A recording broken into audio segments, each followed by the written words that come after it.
Hi everyone and welcome back to my channel. It is the start of summer and I finally have a couple hours to spend in the craft room. So I wanted to take you along with me and just kind of show you what I do on a typical day when I actually have a couple hours to myself to do some crafting projects, work on some Etsy orders, that kind of thing. So come along with me. The first thing I do when I come downstairs, since I'm not going to be doing anything where I really need to concentrate, I like to put on a podcast, and I have a bunch of different ones. I'll put a list at the bottom of what I like to listen to. I have a lot of kind of crafting podcasts, Etsy podcasts, and then other just types of fun podcasts too. But I have my little Bluetooth speaker, my little retro style speaker, which I love. And I have that on, so it goes all through the craft room, the podcast does. And right now I'm listening to the Handmade and Beyond podcast. And LL, who hosts it, he gives some great tips on running an Etsy shop. And it's just like a 20-minute podcast, and I really enjoy it. It's something quick to listen to, and you get a lot of really good information. Over here, I have my mini journals that I've just sewn together, and they are ready for the fun part, which is putting in all the fun little embellishments and pockets and tucks and all kinds of things. So I've got my box of small ephemera, because these journals are very small. These are the ones that I made out of freezer containers. These are vintage freezer boxes. And they have 4 signatures in them, and I have a bunch of different types of papers, vintage and current papers. And I'm ready to add little pieces to it, but I'm just going to do small things because there isn't a ton of room. So I want to make sure I leave enough room for writing, but I also want to do a lot of decorating in these. And I actually have 2 of these that I'm going to be working on. And over here on my card making desk, I have a lot going on here too.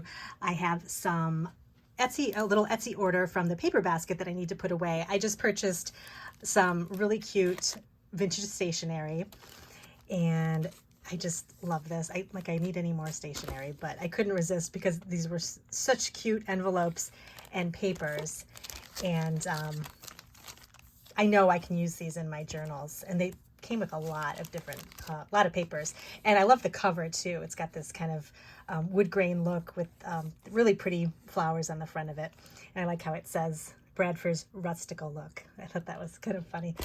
So I purchased that, and then I got a couple of tally cards because I love tally cards. They're so bright and cheerful. These are vintage. And Morton When It Rains, When It Pours note paper, which I thought this was really cute. And then some really cute note paper from Hershey's Cocoa, vintage writing paper. So you can write a note, and then there's a nice little recipe on the bottom. And then I also got these really cute Florida stationery cards. And I'm not sure what year they're from. I don't think it says, but it looks like it might be 80s, late 70s, early 80s. These are so different. I love them. So really great scenes from Florida. Different types of, I think they're all different too, but I can definitely use these. So I love to find things that I can't find around where I live. I look for them on Etsy because I love to add different types of things to my journals. Just unique things, like just to make it fun in the journals. So it came with some envelopes too. And then I also have some pieces I pulled that I'm going to start a masterboard with. And I'm going to make a really bright, kind of romantic floral masterboard to inspire my next journal. So I'm going to get started on that pretty soon too, doing some collage with that. One of my goals this summer is to really sit down and start doing some watercolor painting. I have so many watercolors, and I've always wanted to basically focus on trying to learn how to watercolor flowers. And I thought this summer would be a great time to use as kind of a short-term goal to try to get by the end of the summer, get some watercolor learning under my belt. So I just joined Skillshare, and I bought the year membership. It has so many different classes in it, and it has a lot of watercolors. I also have gouache paints that I want to try using too, and so they have some classes with that too. I'm signing up for some of the basic beginner classes, and I also really enjoy Jenna Rainey on YouTube. She's a great watercolor artist who does flowers. And I recently got her book, and I was just going through my craft room trying to find the book, what I did with it. And I put it in a place where I knew I would find it. And it was in my drawer here with my gouache paints and my pencils here. So I definitely want to get these gouache paints used this summer, and I want to try working with this book.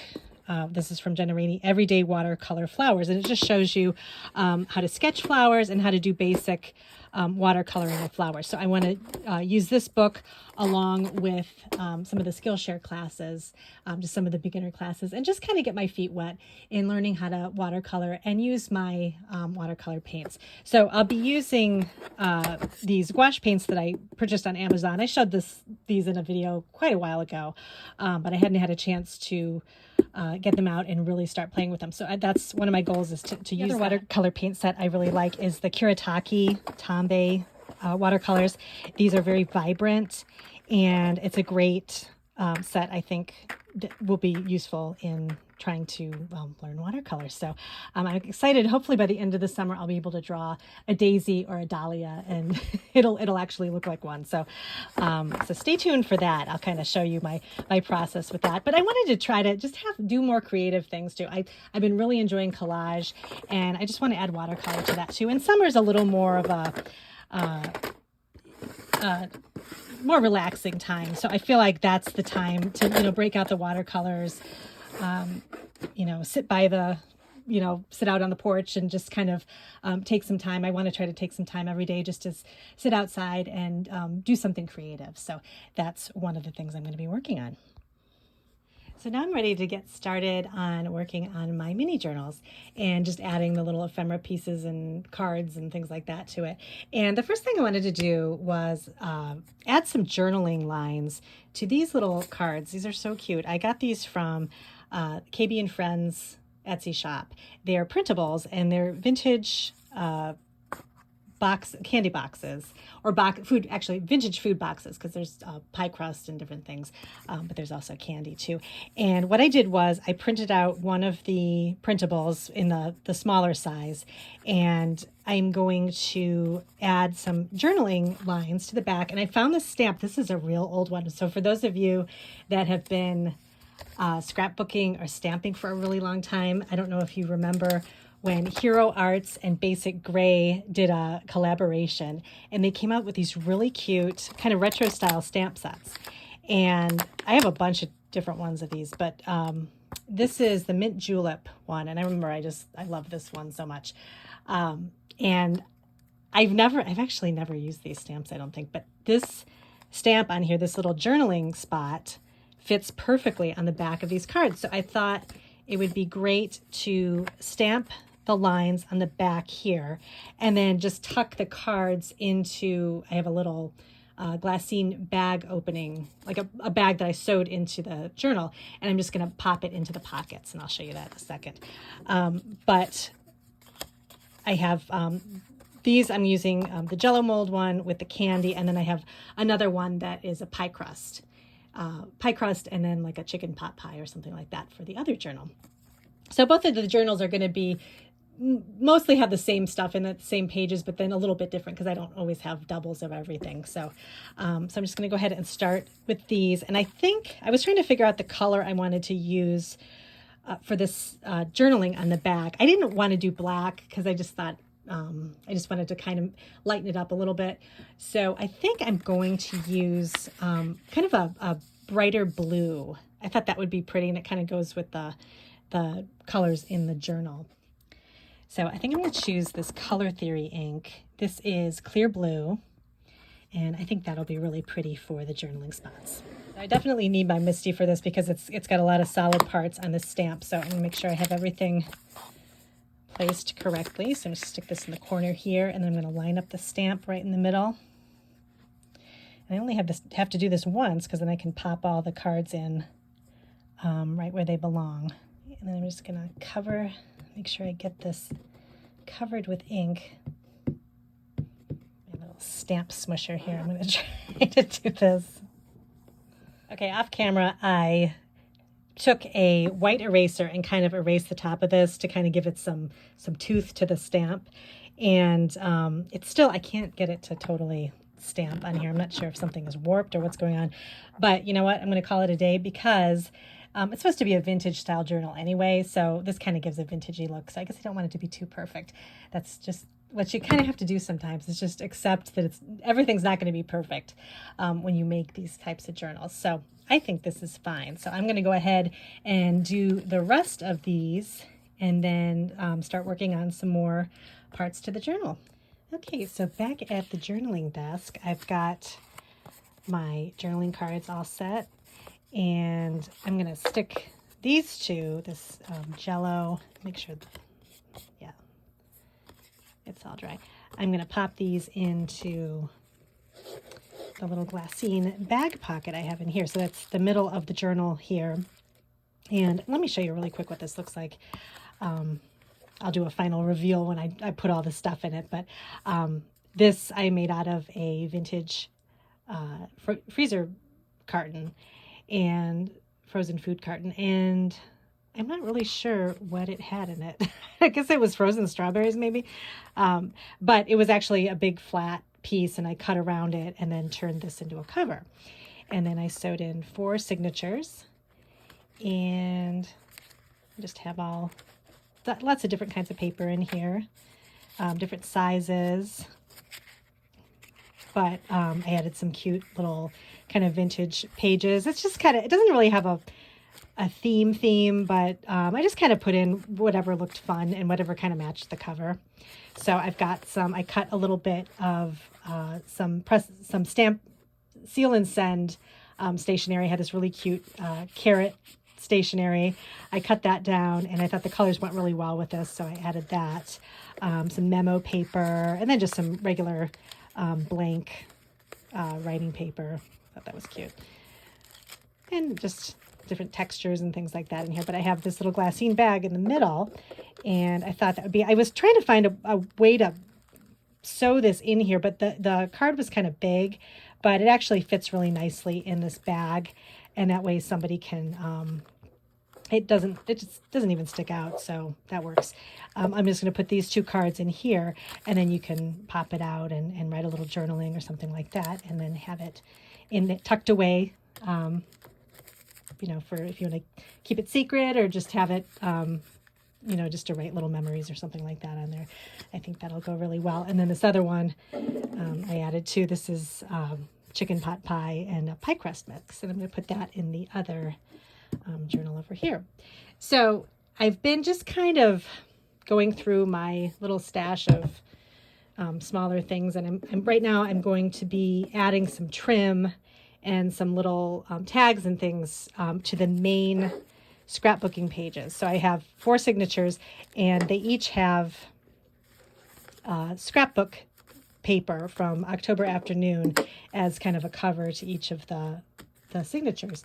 So I'm going to add the little trims first. So I was thinking of using smaller things like little milk caps. I thought that would look really cute with one of these. And then I have a little ticket here I'm going to attach. And then I've got this really cute trim that I got from Temu. This isn't vintage, but it looks vintage. And I just thought the daisies were really pretty. And my plan was to put the daisies on this piece of paper here because I thought the color combination looked really good. So I think about 4 daisies will fit on here for a trim. So I'm just going to trim off the excess.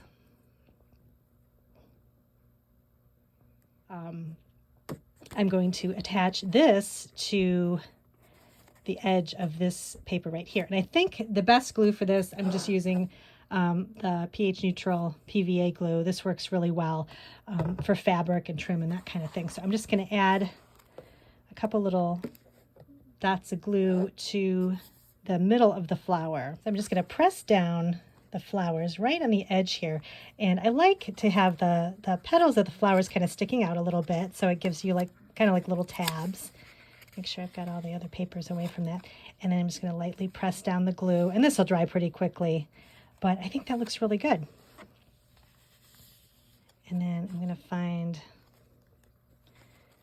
another thing to add, another little tab. Okay, this is the next sheet of paper. Actually, each signature has 2 sets of scrapbook paper in it. So I'm going to add something to this one too. I also wanted to show you, I had a bunch of Nutty Buddy wrappers. They're vintage wrappers, and I ended up trimming them out and adding them to the inside cover of the journal. And I just think that looks really good.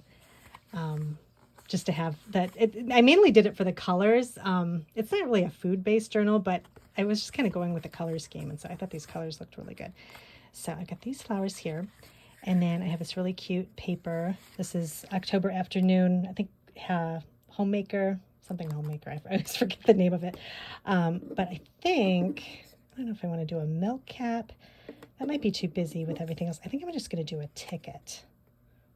Actually, that looks good because that brings in that green. So I'm going to do that here. And actually, I'm probably going to, off camera, I'm going to be adding the same things to my other journal kind of at the same time. So then that way I'm getting the journal done quicker. But for the sake of just video, I'm kind of doing it this way, just to kind of show you what my plans are and how I'm kind of working in the journal. So I'm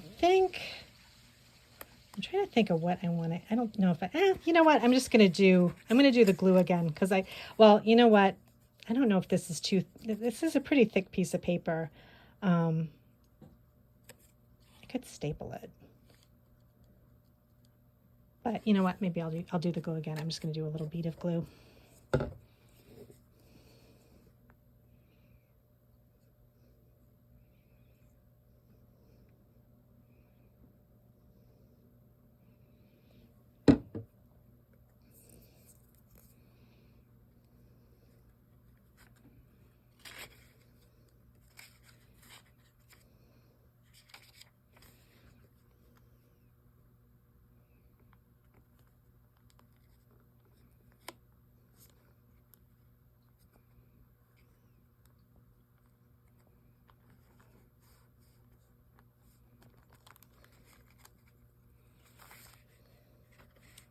I think that looks really good. That didn't wrinkle the paper at all, so I think that'll be nice. And then the green from this ticket kind of pulls in the green from this little memo sheet here too, along with the green on the handle of the little spatula. So I think that looks good. Let's see what else we can do here. So I think that's it for this signature. I'm only going to do it on the first page of the signatures. And then I'll probably leave these to do something else with. So this one, I think I'm going to add, I don't know if I'm going to add that or not. So this is kind of fun. I just found these flower punches or flower punch circles that I can't remember where I got them, but I found them in my little box that has floral nature in it. So I had some seed packets and things like that. And in the bottom, I found this whole thing of flower punched circles that I had forgotten about. And I think I don't think they're wrapping paper. I'm not sure what they are, but they're so pretty. And they're definitely vintage. So I am trying to find, I already put one on this page here, on this journal. I used my little stapler, and I just added a little circle to this page that has kind of some food labels on it, and I thought that looked really pretty. So for this other journal, I'm just trying to find another one because I don't really have duplicates of this one. I couldn't find a similar one, but I wanted to find one that was kind of red and with some green leaves on it. So I thought about this one. I thought this was pretty. It's a little more simple, but I thought that looked kind of good. But let me see if I can find, oh, I like this one too. That looks maybe a little bit too busy. You know what? I think I'm going to do this one. I think this will look good. I just figured out these are, I think, punch outs from vintage greeting cards. And I can't remember what shop I got these from, but I thought, what a great idea. And this is perfect because they make perfect little tabs for a little journal like this. So I'm going to go ahead And I actually need to put something heavy on here. And then we'll line this up, and I'm just going to staple it with my tiny attacher. I love this thing. It's so cute. It's just got tiny little staples. So I just do 2 of them. It just makes a cute little tab. So that's just kind of a fun little embellishment to add, and it's small enough that it doesn't overpower the page, but it's just like a cute little vintage accent. So off camera, I've been adding some more little tags and tabs and things like that to my papers, and I actually don't end up having 2 hours to spare today, so I had a little bit less time. So I'm going to go ahead and stop the video for now, and then we'll revisit tomorrow when I do a few more things. So that's going to be, this is more of like a days in the life of a crafter as I get the time to kind of come in and out of my craft room. So hopefully tomorrow I'll have a little bit more time. Thanks so much for joining me today, and I'll see you in my next video.